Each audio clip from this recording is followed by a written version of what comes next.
तुम्हें ध्रुवांतर रेखा व स्पर्श रेखा के मध्य कोण ज्ञात करना सिखाया था। अब इससे आगे का काम होता है इस चैप्टर के अंदर। नंबर 1 पे ध्रुवीय स्पर्शी की लंबाई, नंबर 2 पे ध्रुवीय लंब की लंबाई, नंबर 3 पे ध्रुवीय अधस्पर्शी की लंबाई और नंबर 4 पे ध्रुवीय अधोलंब की लंबाई। ये 4 चीज़ें मैंने बोली हैं आपके लिए। Length of polar tangent, length of polar normal, length of polar सब टेंजेंट और लेंथ ऑफ पोलर सब नॉर्मल। पहले तो इनके मतलब क्या होते हैं, होती क्या चीज़ें हैं,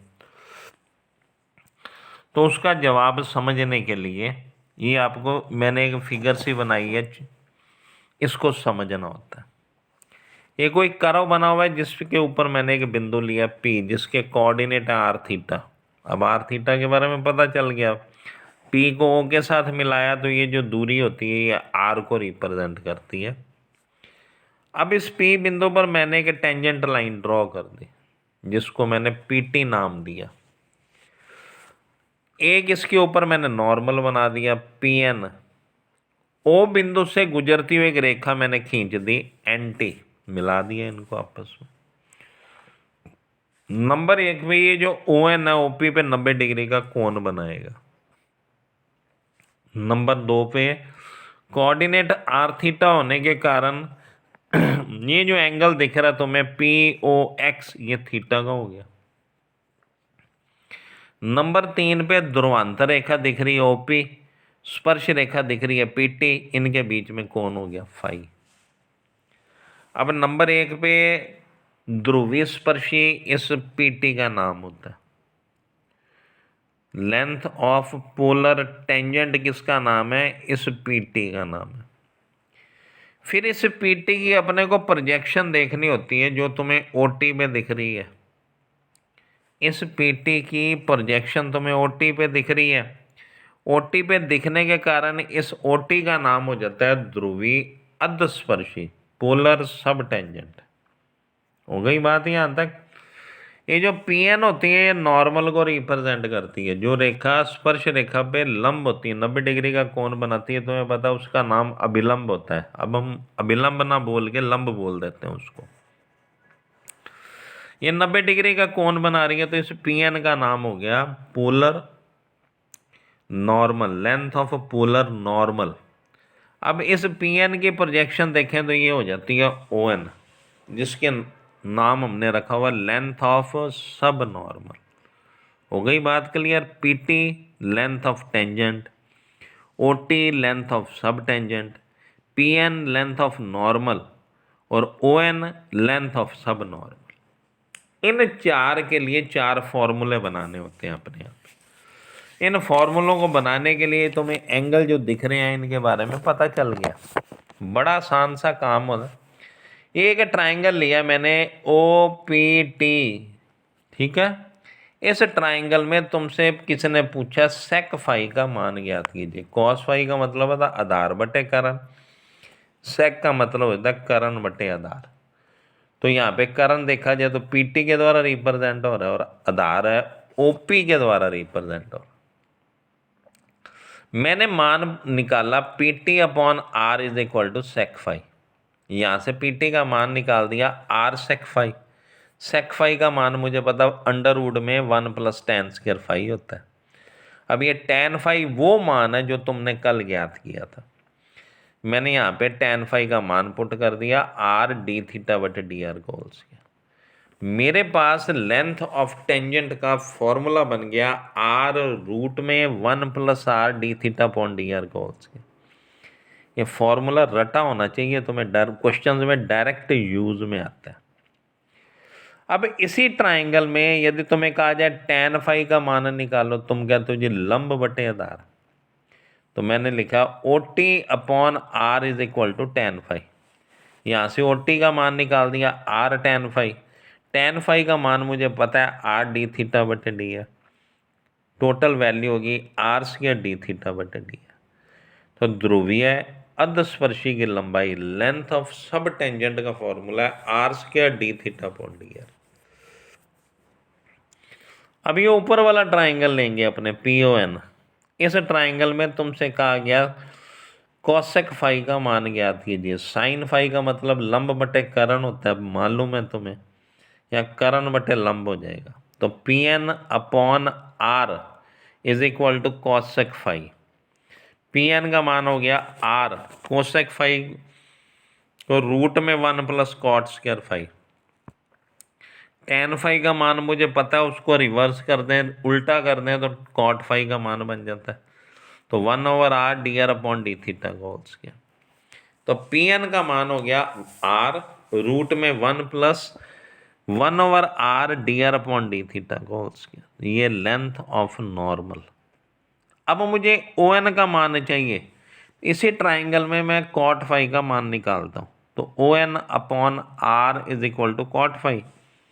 ओ N is equal to R cot phi. Cot phi को 1/tan फाई लिख सकते हैं, और tan फाई का मान मुझे पता है आर डी थीटा बटे डी आर होता है। आर से आर कैंसिल हो गया, ये D R upon D theta. Length of सब नॉर्मल का formula D R upon D theta. अब ये चारों फॉर्मूले आपको रटे हुए होने चाहिए, क्योंकि प्रश्नों में सीधा पूछा जाता है, इनके मान ज्ञात कीजिए। इससे अगला आर्टिकल होता है हमारे पास, किसी ध्रुव से स्पर्शी पर डाले गए लंब की लंबाई बताइए। एक फॉर्मूला बनाना होता है, पेपर में नहीं पूछा जाता, लेकिन इसके जो स्टेप्स हैं वो सारे के सारे तुम्हें क्लियर होने चाहिए, क्योंकि क्वेश्चंस में भी ये स्टेप्स यूज होते हैं। तो ध्रुव से पता तुम्हें ओ ध्रुव को रिप्रेजेंट करता है। कर्व लेंगे, इसके ऊपर एक बिंदु पी लेंगे आर थीटा, ये आर लंबाई को रिप्रेजेंट करता है, और ओपी ओ एक्स के साथ जो कोण बनाता है उसको थीटा से रिप्रेजेंट करता है। अब इस पोल से इस स्पर्श रेखा पे हम लंब डालते हैं, जिसको हम स्मॉल पी से रिप्रेजेंट करते हैं, जो शुरू शुरू में मैंने तुम्हें बताया था। ये ओ एम हो गया लंब अपने पास। अब फॉर्मूला कैसे बनता है तो वो ध्यान से थोड़ा सा देखना आप। ये जो ट्राइंगल बना हुआ है, ट्राइंगल ओ एम पी में साइन फाई का यदि मान निकालें तो लंब बटे करण होता है, तो O M upon O P. यहाँ से ओ एम का मान आ गया O P sine phi. O M का मतलब मुझे पता है स्मॉल पी है, ओ पी का मतलब मुझे पता है स्मॉल आर है, और ये साइन फाई है। यहीं पे मैंने एक चीज़ लिख दी, हम जानते हैं tan phi is equal to R D theta upon D है। ये यूज में आएगा इसलिए मैंने बीच में लिख दिया। अब वापस इक्वेशन पे आ जाओ, P is equal to R sine phi. इसका वर्क कर दिया और इसको उल्टा कर दिया, तो फॉर वैल्यू बन गई 1/p स्क्वायर 1/r स्क्वायर और cosec square phi. Cosec square phi को हम लिख सकते हैं 1 प्लस कॉट स्क्वायर फाई, फिर 1/r square 1 plus cot phi का मान मुझे पता 1/r D R upon D theta square कर दिया, 1/r स्क्वायर को अंदर ले गया। इक्वेशन बन गई 1/p square is equal to 1/r square plus 1/r power 4 D R upon D theta को। ये फॉर्मूला जो तुमने याद रखना है, क्योंकि कई बार क्वेश्चन में डायरेक्ट तुमसे पूछ लेगा मूल बिंदु से स्पर्श रेखा पर डाले गए लंब की लंबाई ज्ञात कीजिए, तो इस फॉर्मूले से तुमने निकालनी होती। ये काम है यहाँ तक। अब काम शुरू हो रहा है, बड़ा इंपॉर्टेंट है, पेपर में पूछा जाता है। अभी तक मैंने तुम्हें दो तरह के कोऑर्डिनेट सिस्टम समझाए हैं, एक कार्टेशियन कोऑर्डिनेट सिस्टम कार्तीय निर्देशांक तंत्र, एक ध्रुवीय निर्देशांक तंत्र पोलर कोऑर्डिनेट सिस्टम। अब यहाँ पे ये जो आर्टिकल है वो क्या आर्टिकल लिखा हुआ है, पादिक समीकरण ज्ञात कीजिए। पहले परिभाषा पता होनी चाहिए। तो जैसे शुरू में मैंने बता दिया तुम्हें, जो समीकरण स्मॉल पी व स्मॉल आर में होते हैं पादिक समीकरण कहलाते हैं। अब प्रश्न ये है कि तुम्हें एक इक्वेशन दी जाएगी, वो या तो आर थीटा में होगी या एक्स वाई में होगी। यदि कोई इक्वेशन आर थीटा में दी होती है तो उससे पैडल इक्वेशन कैसे बनानी है, यदि तुम्हें कोई इक्वेशन एक्स वाई में दी होती है तो उससे पैडल इक्वेशन कैसे बनानी है। दो काम तुमने करने। पहला काम मैंने किया जब वक्र का समीकरण ध्रुवीय रूप में हो, यानी कि आर थीटा की फॉर्म में इक्वेशन हो। इसमें काम करने का तरीका क्या होता है, जो मैं तुम्हें बताऊंगा वैसे ही प्रश्नों में करना है आपने। सबसे पहले एक वक्र का समीकरण दिया जाता है तुम्हें, F R theta is equal to 0, एक नंबर लगा दिया। फिर मैंने लिखा, हम जानते हैं 1/p² is equal to 1/r², 1/r⁴ dr/d theta का होल स्क्वायर। इन दोनों इक्वेशन से यदि किसी तरह से थीटा को विलुप्त कर दें, गायब कर दें अपने, तो इक्वेशन पी और आर में बच जाएगी। वो इक्वेशन पैडल इक्वेशन को रिप्रेजेंट करती है। जब वक्र का समीकरण नंबर 2 पे मैंने लिखा है कार्तीय रूप में हो, ध्यान से समझना इस फॉर्म को। तुमने इक्वेशन तुम्हें मिलेगी f(x, y) is equal to 0। शुरू में मैंने तुम्हें बता दिया r² का मान होता है x² प्लस y²। अब वक्र के किसी बिंदु पर टेंजेंट लाइन की इक्वेशन निकाल ली जाती है। ध्यान है ना, 11th क्लास में आपने पढ़ा था y minus y1 dy/dx x minus x। उस तरीके से टेंजेंट लाइन की इक्वेशन निकाल। फिर इस टेंजेंट लाइन पर मूल बिंदु से लंब डालना है।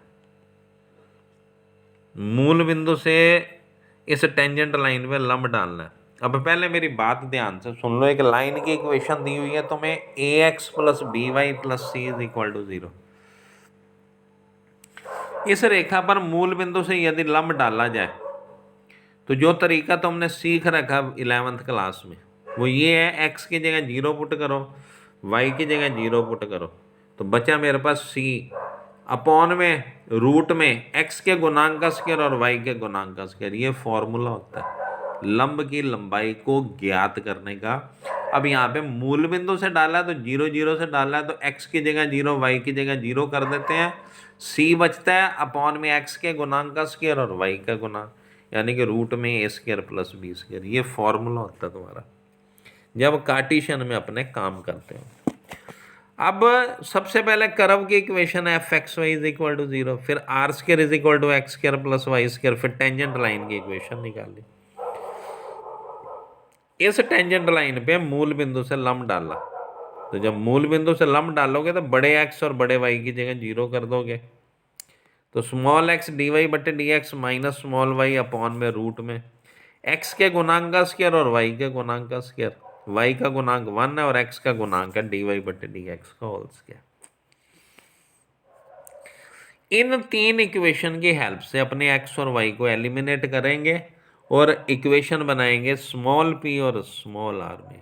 ये पैडल इक्वेशन कहलाएगी। बड़ी इंपॉर्टेंट है, इसका प्रश्न जनरली आता है पेपर में एक्स वाई वाले का, क्योंकि उसका थोड़ा लंबा भी होता है प्रश्न, तो वो आना चाहिए तुम्हें। तो आज अपने यहीं तक पढ़ेंगे, कल मैं तुम्हें सिखाऊंगा इनके क्वेश्चन किस तरह से कर। Thank you.